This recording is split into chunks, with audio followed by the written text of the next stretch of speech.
আমরা দেখতে পাচ্ছি যে আমাদের এই অভ্যুত্থান এবং বিপ্লবের পরেই দেশে অরাজকতা, প্রিয় মুক্তিকামী ছাত্র জনতা, আমরা দেখতে পাচ্ছি যে আমাদের এই অভ্যুত্থান এবং বিপ্লবের পরেই দেশে অরাজকতা, নাশকতা করছে ফ্যাসিস্ট এবং তাদের দোসররা।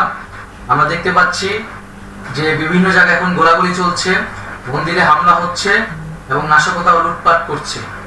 আমরা মনে করি আমাদের যে ছাত্র নাগরিকদের অভ্যুত্থান তাকে নস্যাৎ করার জন্যই পরিকল্পিতভাবে এই ধরনের ঘটনা ঘটানো হচ্ছে। আমরা মুক্তিকামী ছাত্র জনতাকে সজাগ এবং সতর্ক থাকতে আহ্বান জানাচ্ছি এবং আমাদের যে অন্তর্বর্তীকালীন সরকার, আমরা সেই সরকারের যে প্রস্তাবনা 24 ঘন্টার সময় নিয়েছিলাম, জরুরি পরিস্থিতি মোতাবেক আমরা এখনই তার একটি রূপরেখা ঘোষণা করছি। আমরা সিদ্ধান্ত নিয়েছি যে সর্বজন গ্রহণযোগ্য আন্তর্জাতিক খ্যাতিসম্পন্ন নোবেল পুরস্কার বিজয়ী ডক্টর মোহাম্মদ ইউনূসকে প্রধান উপদেষ্টা করে অন্তর্বর্তীকালীন সরকার গঠন করা হবে এবং ডক্টর মোহাম্মদ ইউনূসের সাথেও আমাদের কথা হয়েছে। তিনি ছাত্র জনতার আহ্বানে বাংলাদেশকে রক্ষা করতে এই গুরু দায়িত্ব নিতে সম্মত হয়েছে। আমরা সকালের মধ্যেই আমরা এই সরকার গঠনের প্রক্রিয়া দেখতে চাই। রাষ্ট্রপতির কাছে আহ্বান থাকবে যে দ্রুত সময়ের মধ্যে ডক্টর মোহাম্মদ ইউনূসকে প্রধান উপদেষ্টা করে অন্তর্বর্তীকালীন সরকার গঠন করা হোক এবং এই অন্তর্বর্তীকালীন সরকারের বাকি সদস্যদের নামও আমরা সকালের মধ্যে ঘোষণা করব।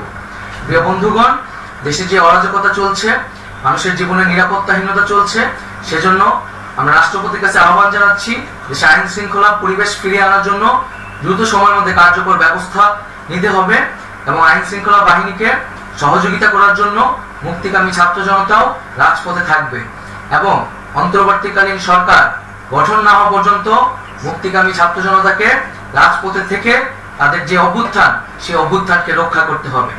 প্রিয় বন্ধুগণ, আমরা রক্ত দিয়েছি, শহীদ হয়েছি, আমাদের যে প্রতিশ্রুতি একটি নতুন বাংলাদেশ গঠন করার জন্য সেটিকে আমাদের অবশ্যই বাস্তবায়ন করতে হবে এবং অবশ্যই ছাত্র জনতার প্রস্তাবিত সরকার বাদে কোনো ধরনের সরকার কিন্তু মেনে নেওয়া হবে না।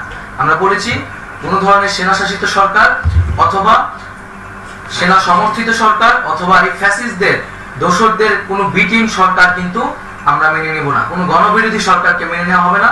ছাত্র জনতার অভ্যুত্থানকারী যে প্রস্তাবিত সরকার, অন্তর্বর্তীকালীন সরকার, যেটা আমরা সিদ্ধান্ত উপনীত হয়েছি ডক্টর মোহাম্মদ ইউনূসকে প্রধান উপদেষ্টা করে এই সরকার গঠন করা হবে, সেই সরকারকেই বাস্তবায়ন করতে হবে অবিলম্বে।